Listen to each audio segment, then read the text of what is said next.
They're kind enough to sponsor my group. So thank you, Nihilus. Thank you. No problem. Well, great. Well, here, and also I do screen record these, and it'll be up on YouTube later on. So here's where I'll chop the video. It's been recording. I chop all the cruft off the beginning, but here's where we'll start. And so so today we're just going to do a short overview of GraphQL and what it is. I'm guessing most people from the chat are actually have some experience in development and probably APIs. So, you know, but one thing, funnily enough, GraphQL, even though it's not a super new, it's just a way to organize your APIs. But this is a good overview, so you can relate it to whatever you're doing. And so here's just a short summary of what the things we're going to talk about today in 25 to 45 minutes with some Q&A afterwards. Just a quick about me, what's GraphQL, the current support, and then basically most of GraphQL, away from details, it just boils down to queries and mutations and how it works. And then I've got a little demo thing in running, and that'll also relate to part 2 this afternoon. But for this, then we're not going to look at any like server-side code or anything. We're just going to do mutations and queries and how to use like the basic UI of GraphQL. And just shortly about me is that I call myself, in most places I work, I've been the title of subject matter expert for JavaScript. And basically that means I just get used to JavaScript changing every 3 months and new stuff coming out and adapting and rolling with it, because Angular changes every 3 months and React changes every 3 months. GraphQL does, and then there's Vue and Svelte, and all these things just keep rolling. So regardless of the version, I worked with like Angular, one of the most since version 0.8 back in like 2013, and Node was like 0.01 or something back then. And I worked with, especially Angular, I worked with almost every version since then, you know, maybe not the fine-grained versions. And I've actually been doing web development as a career since 2003, so over 17 years. So it's just a bit about my experience. And then if you just came on, we don't have time for everyone to do a video introduction because we've got a lot more people these days. We started out with 3 or 4 people in these talks a month or 2 ago, and now we're getting over 10, sometimes 20 or 30. But if you want to give us your name, your city and country or state in the chat, and then maybe a few words about what you do so I can just get an idea of the audience, because maybe some people know things and I can skip them. But I see we have a ton of people from Denver, Colorado, and Golden, that's where I am, and Tom's from. I see David just put a message up. He's using GraphQL with AWS on Amplify. And so, again, this talk itself this morning is a very basic intro. Like, Dave, I'm glad you're here. If you're already using GraphQL, you may find this very basic. And this afternoon's a step up from that, but we'll try and cater to you and maybe answer some of your questions. I've done a lot more advanced things, but we have a variety of people. That's great. Well, yeah, so what is GraphQL, right? So in a nutshell, it's basically a way to structure your APIs, and it doesn't actually, different from some things like REST, or it's just a way to organize your APIs, and there's different libraries. This afternoon, and little demo project I'm running is going to use Node as a backend, but this could be done in C#, in Java, in PHP, I think. There's probably libraries to help you do it, or you can write it from scratch. Hopefully you don't. But one of the biggest nutshell differences is that, especially when it comes to single-page apps, is that instead of having different endpoints, like say you have a user endpoint and then a profile endpoint and then a data endpoint, or like if you're doing a blog, a post endpoint, comments endpoint, there's basically just one endpoint for your APIs, but you have very structured data and you change the queries to that endpoint. And I think it's a way simpler and more streamlined way to organize your data. And a side effect of that, because you have one endpoint, and in theory, you can organize your calls so you only get the data you need, and it can help with performance of single page apps, because one of the biggest issues of performance in single page apps, despite what most people say, I think is actually the number of network requests. So if you organize your data and reduce the number of calls when you navigate views, you can speed up a lot of things simply by that. And this can help with that. It may not solve all the problems, but and here I've got some blurbs. Just these are actually copied straight from the GraphQL website to just say it like it is. And GraphQL is just basically a query language for your API and a server-side runtime for executing queries by using a type system to define your data. It's not tied to any specific database or storage engine, and is instead backed by your existing code and data. So that's basically what it is. You could use it with Mongo, with Postgres, with SQL, Couchbase, whatever else is out there. And I've already said we have like one endpoint as opposed to multiple endpoints. And it actually just works over normal HTTP. Now there are some fancier ways, like in your code, you can use schemas and things, and like in Postman, which I'll demo, you can import schemas and have it help predict and type out your queries when you're testing. But it's just basically HTTP. That's all it is. But it's having some nice types and the relationships predefined, which actually already happens in most cases in different ways. But it's a new way to do it. And the little bit of the history is that Facebook started it back in 2012, actually. But then it was in public beta for a few years now, but it was always kind of in the sidelines. But then in 2018, just a year ago, it moved to a nonprofit GraphQL foundation, and it's hosted by the Linux Foundation. So for me, with a lot of things, when using production, I love to play with betas and things, but I don't know about anyone else, but it seems like unless it's alpha or not, it's a full release, sometimes you get too many changes, and if it's a bigger project, you spend more time messing with the changes. But it's actually fully released, and it's not Facebook only now. It's in a nonprofit foundation, which is usually a good step for its consistency, longevity, and documentation and support, like what happened with Node.js a few years ago. So yeah, like I said, it should work with any language. And to me, it's ideal. I do a lot of single page apps, so it's good in that, but you could use it for other things. And to get into the nuts and bolts, we basically have queries and mutations. A query is just getting data. And a mutation is changing or updating or adding data. And somewhere in your code, say this was JavaScript, this would be like, there'd be some string quotes here, but here's me just saying I have a type of query. We're going to get me, and it's going to return the user object. This is a bit, broken down. And then here we have a type user, and then it's going to have an ID and a name of a string. Pretty simple. And then this would be what your HTTP body is.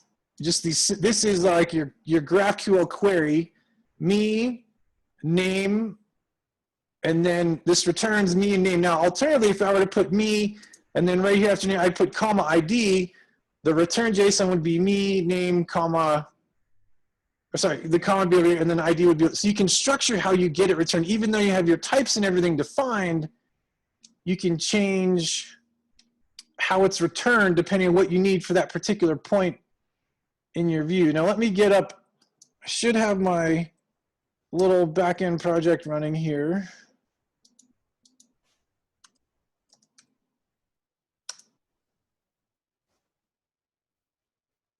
And so what this is called the GraphQL Playground. So most libraries in default ship, this is a little UI that is shipped by default, and it's quite clever. Can everyone see this? Anyone? Is the print too small or the contrast too low? Can everyone read what's going on over here?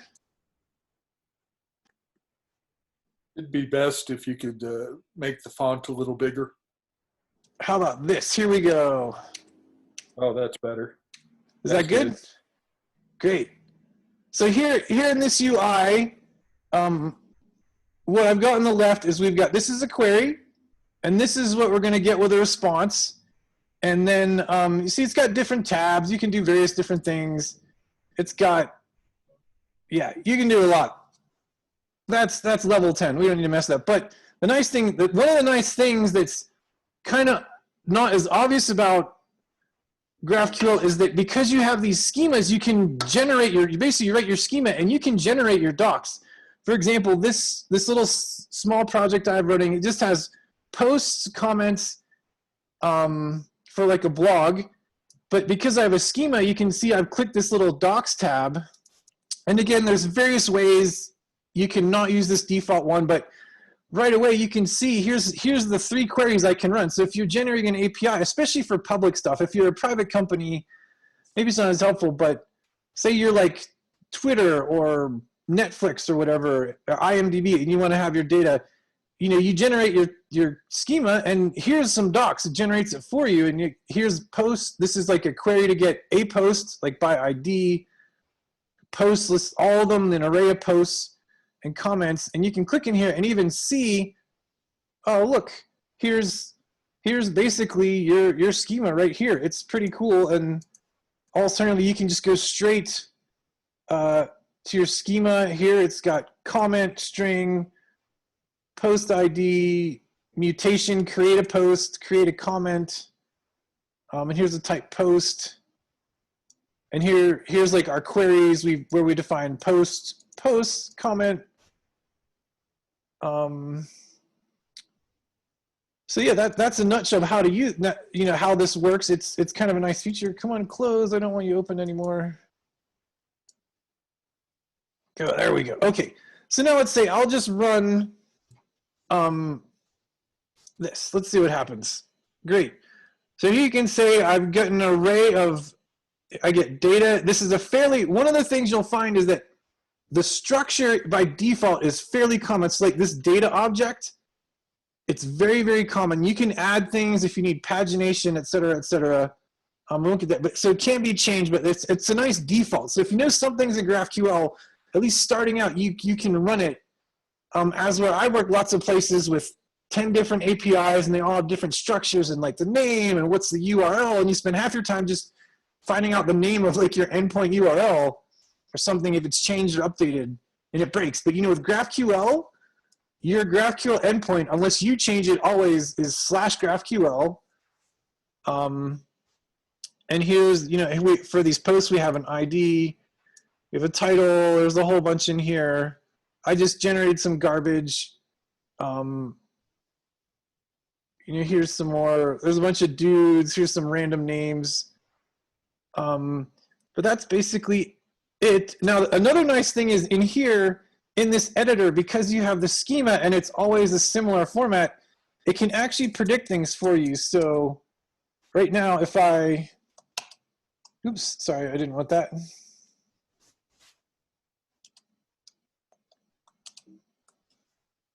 If I click in here and start, you see it can give me these different predictions, like, oh, see, oh, title, content, comments. You know, it can list things and it's predictive, and that's all like out of the box. So that's one of the things that's really nice is this UI, you can use it. And also it has shortcuts. So if I do Control Enter, it's actually hitting the send button. So it's very quick. So if you organize your APIs like this, it can just save a lot of time if you like.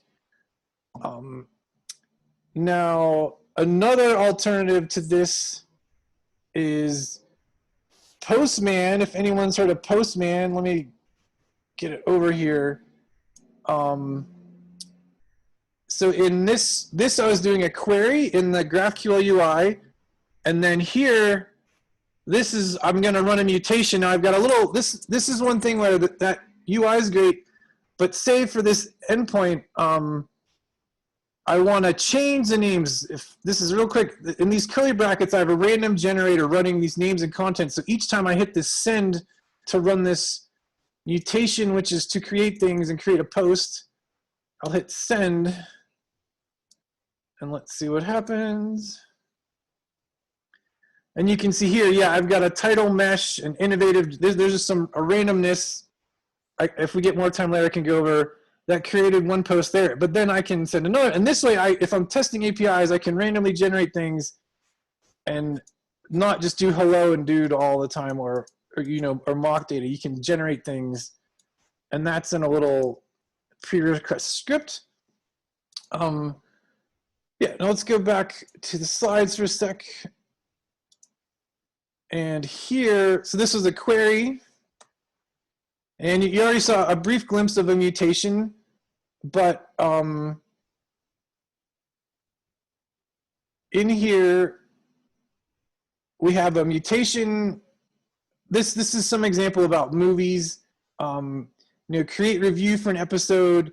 And here, again, you could just write your literal thing you want to insert in here, but this way you can save your queries, whether it's in your code or like in Postman or thing, and you can just change what's in there. So these little dollar signs are saying, hey, this is a variable, and here's where we're going to use it. We're going to create a review with an episode, and we're going to get stars and commentary back.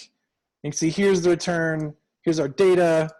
Created a review. It's got 5 stars. This is the commentary. And in these variables, this is where you define the variables. So with these variables, with this mutation, it created, this is what it created, and this is what you get returned back. And in the playground, you can see here, this is where you would use variables down in here and HTTP headers. If you need authentication, for example, that's how you'd use this. And then over in Postman, you can see here, here's where I'm using the variables over here. And this is a bit of, these curly brackets are some dynamic tricks with Postman. And so that's the basics of the queries and mutations.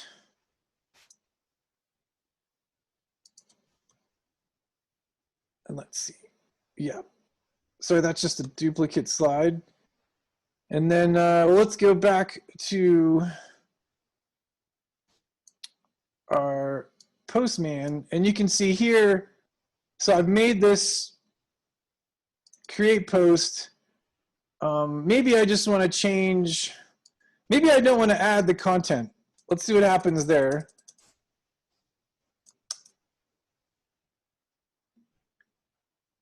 So so you can see we've changed the structure here, and it's simply doing that. You can undo it. I can send it again. This is what we're getting back. Now let's say I want to, let's get some other stuff. So here's posts, and let's change this. And let's try comments.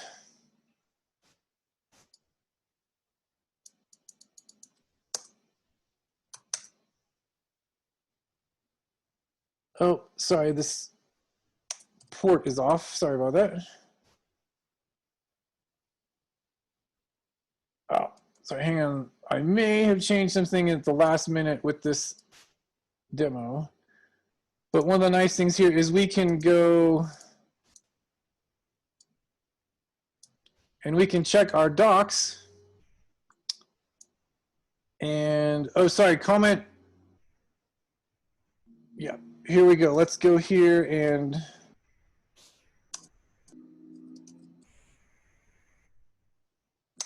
do a comment, and then this is the data we need in it. And let's see, let's go down here to create a comment. And so we need a post ID and a content string.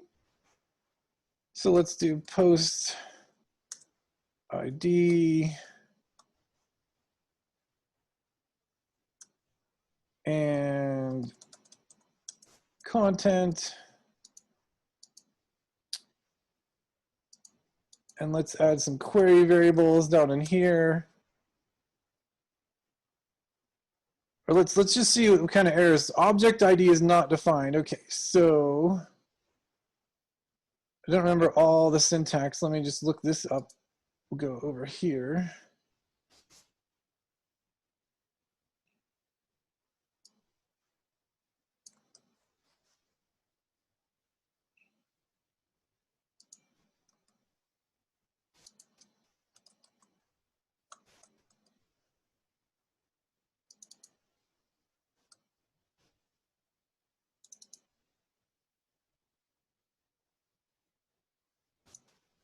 And let's add ID here. And another thing about these variables is it needs to be valid JSON, which you think wouldn't be such a big deal. So you have to use curly brackets.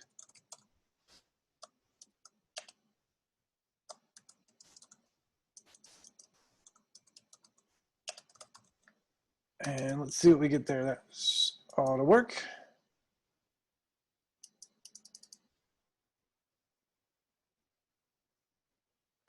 Oh, crap. Sorry, I might have gone a little bit out of the way here. What have I got messed up?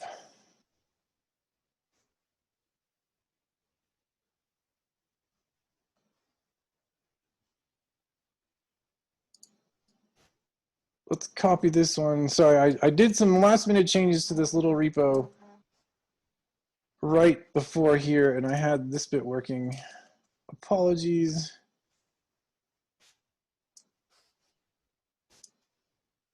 Great. All right. Now let's go back in here.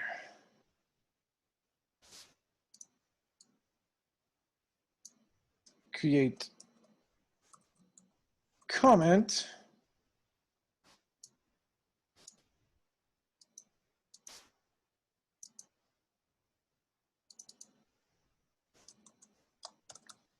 I forgot we had to do all this post ID.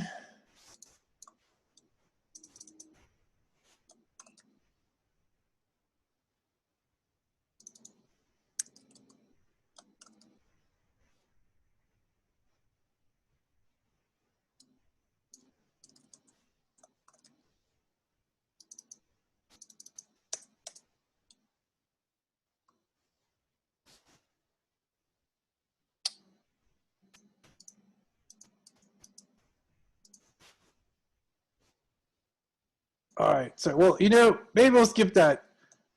Obviously, sorry, I might have messed up my little server thing. Right as I comment. Sorry, what was that? You have a misspelling on your comment. Awesome, thank you, excellent. Let's see. You always mess up when you're presenting, right? There we go. Oh, post ID. All right, what's going on?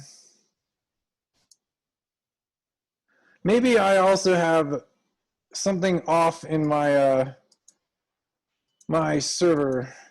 Sorry about that. But anyway, let's go. We can do some other things. What I was going to show you with Postman, one of the ways to get started is it has some of these built-ins, and there's a demo project that has another nice thing about Postman is that if you ever just want to do stuff, you can export collections, and here's a little link. It's in the slides. Where did it go?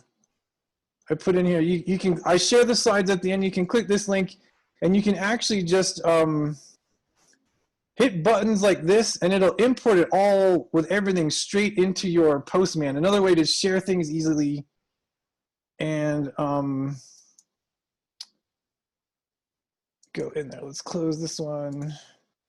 And it'll just, to save time, it'll import it.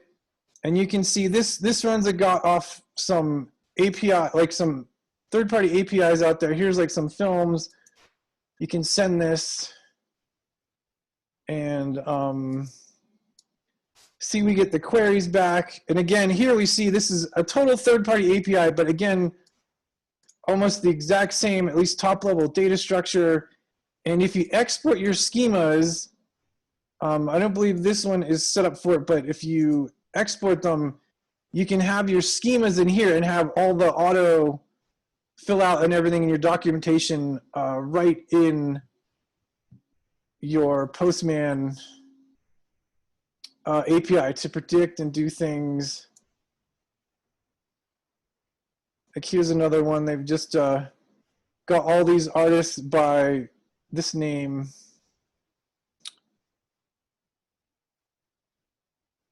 So yeah, those are some handy things. And then yeah, I do have more stuff with some code in my project. Obviously, my comments, but something's off. But this was the basic introduction here. And yeah, I hope this was useful. Does anyone have any questions or anything on some of the basics of this? Or actually, one other thing I can show quick is just literally what these are.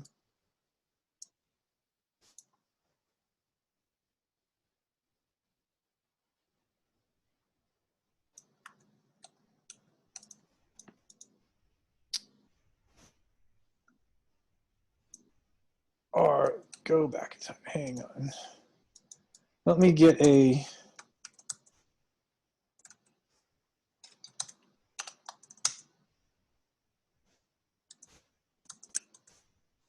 Get a query up here, and then I'm going to open the inspector.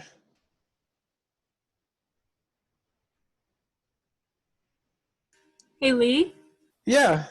Sue here. What interface is this? I recognize the Postman interface in the other screen. What's this interface?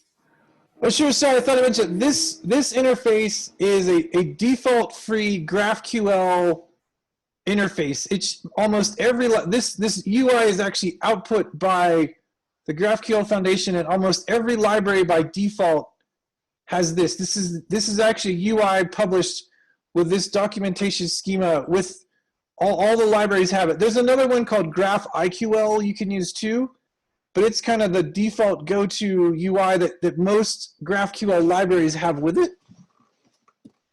And so Okay. like, yeah, and for example, in part 2 at 130, I have a project that uses Express and the Apollo server for Express, and this UI just comes with that, and it generates it all. As long as you define your schemas, it generates all of this for you. You just write your schema, and then it figures that out for you. Okay. Yeah, you mentioned this was a UI. I just didn't catch that it gets installed with GraphQL. Well, assuming all the node libraries I've used, it has. Again, I know you can do this in the other languages. Maybe someone else, I think there was a Dave or someone that used it.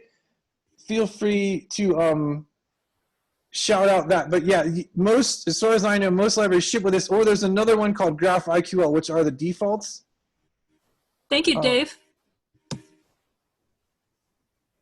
Oh yeah, he just slapped out, yeah, a longer quote. Yeah. There's a lot of good videos. I'm assuming that's a video. That's great. And here, I was just going to show everyone here, this is literally the GraphQL call, even though it's structured in the server. Like we just go to this URL, our GraphQL URL, and then here's our payload, our post, just all these strings. You can see the parse source. That's all it's doing. It's just an HTTP call. And you will see in this UI runs this introspection query a couple times. That way, if you're like changing your code and everything, it updates it. But that's basically it. Or if you're trying to debug, say you're going into a new project and you're trying to debug a call, you can literally go in and in your inspector, you can right click and you can copy your curl and import it somewhere. Like to get, say you're trying to, in a new project that's existing, you can copy the curl and you can import that curl into Postman and it'll figure it out and parse it, and you can at least get some of the queries and everything for you. Yeah, sure. So that was all I can, let's make sure that's all I had for our intro. Yep. Does anyone have any questions quick or? I got one question, Lee. For the Postman to run this GraphQL, do you have to configure anything or? Nope. Nope. Not at all. It by default for Postman, and this is a new feature. At least what you need to do is you'll notice here's a bunch of other,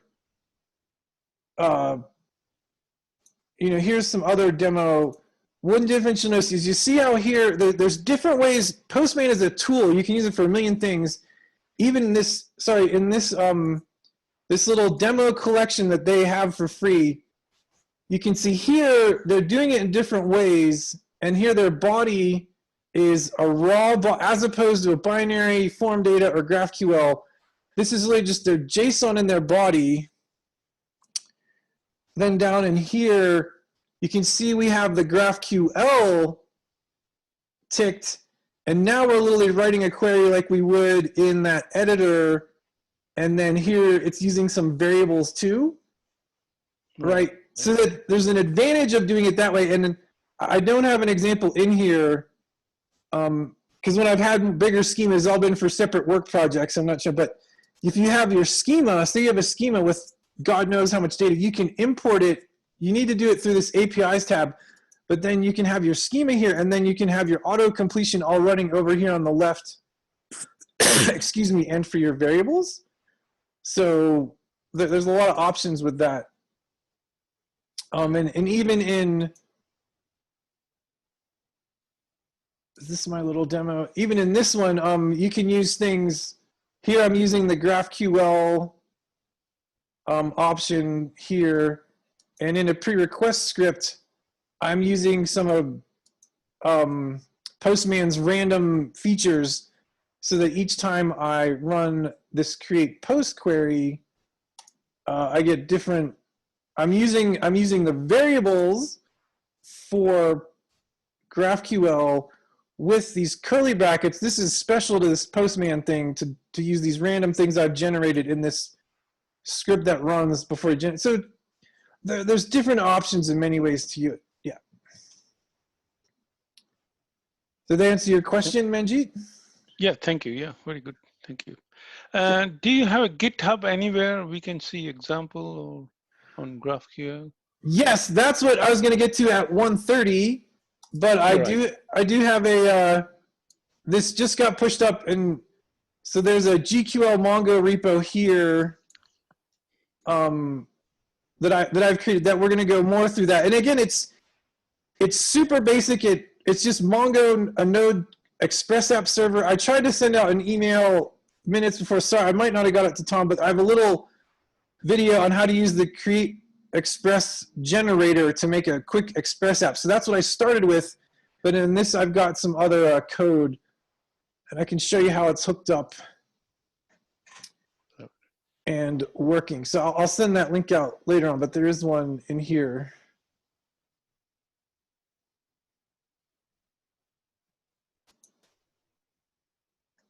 And yeah, just, well, if no one's got any questions, yeah, here's all the stuff. I'm assuming, are most people coming back for 1:30 when it gets a bit more, or at least we add a few more things, but still it's all like, it sounds like Dave, if he's used AWS, probably has a fairly complex thing already running. But again, with these talks, we're trying to just start with the basics at least. So we'll go over mixing this GraphQL queries. I've got a node project running on Mongo, and then we'll go over that. And then, yeah, there's some of the things I can do, some more about me, and I'll send out all the links to these slides also after the talks, and these videos recorded too. Another reason I split this talk in two things, because I realized at first I was going to do one talk on just GraphQL, Mongo, Node. You know, some people might know Node, but they may have always used it with Postgres. That's why I separated these, and also have to chop the videos in half too for later on. Yeah.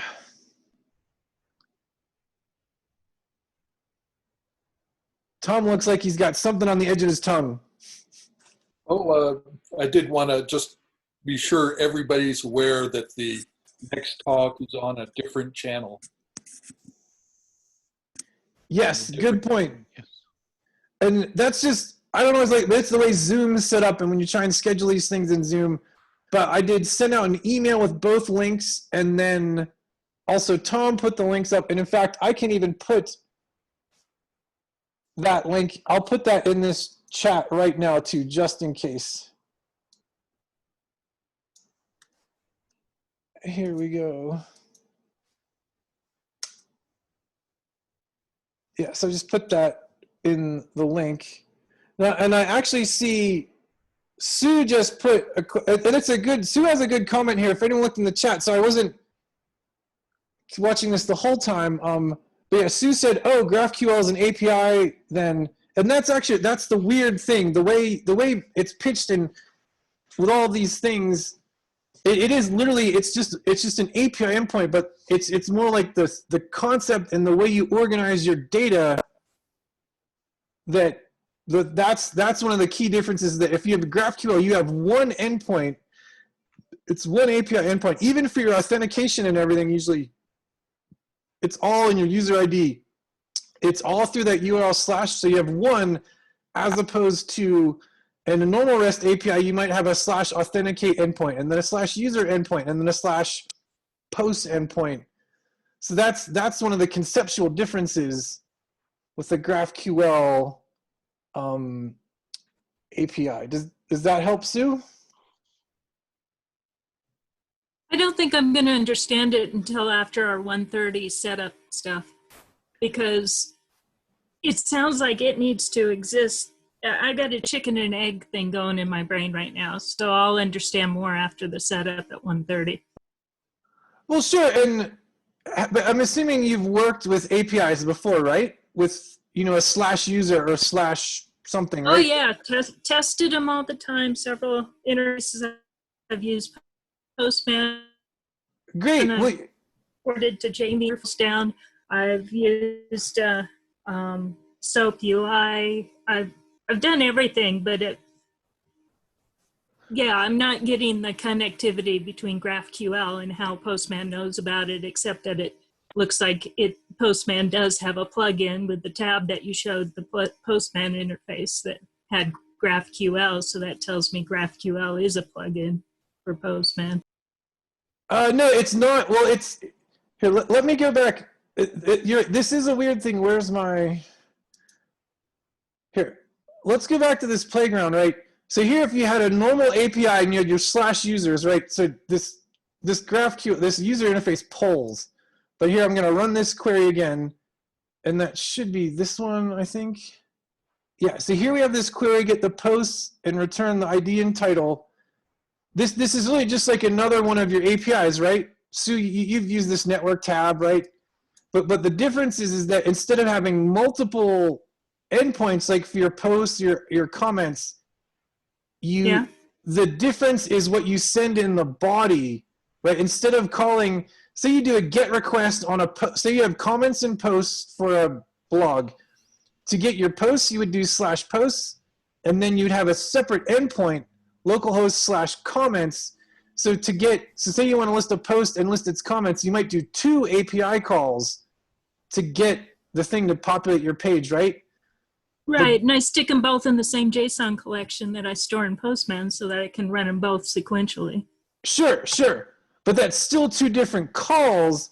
Now a GraphQL API by design, there's only one URL, but the difference you would make is in this query. I think I have this set. Hang on. Comments.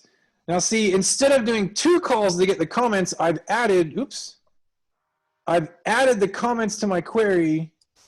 And if I set this up right, oh yeah, here, another nice thing about this, it can give you your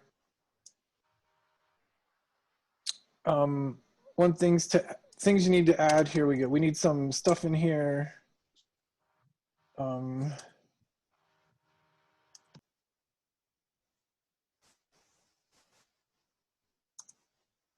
Let's see if this works. So I keep using different shortcuts. So you see here, you can go, Sue, I hope this helps. So you see how instead of my first query was to just get posts. So maybe that would be equivalent conceptually as your slash post, but then to get your comments, instead of doing a separate API endpoint and call, I add this to my query, this post ID title and comments with the content in it. And now you can see return, I've got my same post array. I've got the ID of the post, the title of the post, and then there's no comments, an empty array of comments here. That did clear it up. Thank you. So you can get more than one thing with the same call. Right, but in the way you define it, maybe in the second talk, we'll go through the code, is that you define the relationship of your posts and or all of your data in your schema and your server side setup. And you can see here, here I've got here's basically the code that's in the repo. This is like a schema file. I have a type of comment. It has an ID, a post ID, content, and post. And then down here, a post, a type of post can have ID, a title, its content, and then its comments, which is an array of comment, right? So here's the type. So here, by putting, comment here, this comment is referencing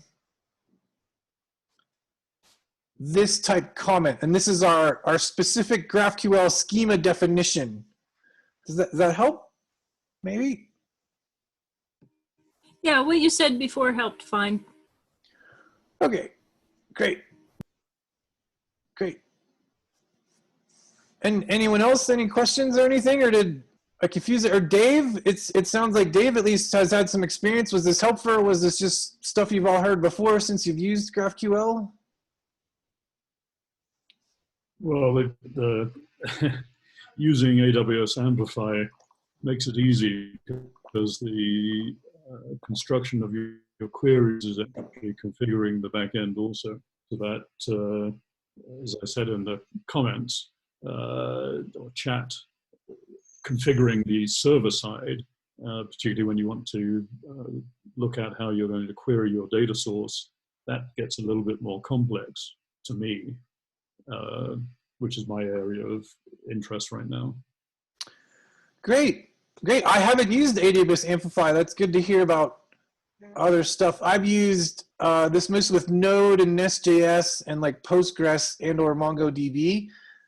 But I guess, yeah, that could be, maybe we'll cover that at 1:30, is that once we see some code, you may see that writing your schema, a schema file, and doing your GraphQL is actually fairly easy, especially with an untyped data source like Mongo. But now if you get into Postgres and things where you have to map out your tables and things, or maybe if you need a GraphQL API, but some may come from a Postgres data source, but some may come from an external API, which can all be done, it can add lots of complications, and maybe that's what Dave's done.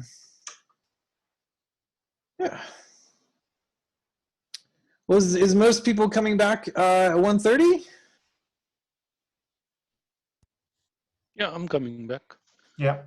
Oh, great. Well, so I hope this has been helpful. And yeah, does everyone have, we've sent out the next link multiple ways. Does everyone have it'll be a separate Zoom meeting. Does everyone have that okay? Yep. Great. Great. All right. Well, it's okay. I'll give my voice a rest and try and tidy up a few things. And we'll see everyone at 1:30. Greatly looking forward to seeing the next talk. Great. We'll see you in a half an hour, everyone. Yeah, see you. Thank you. This was great. Sure.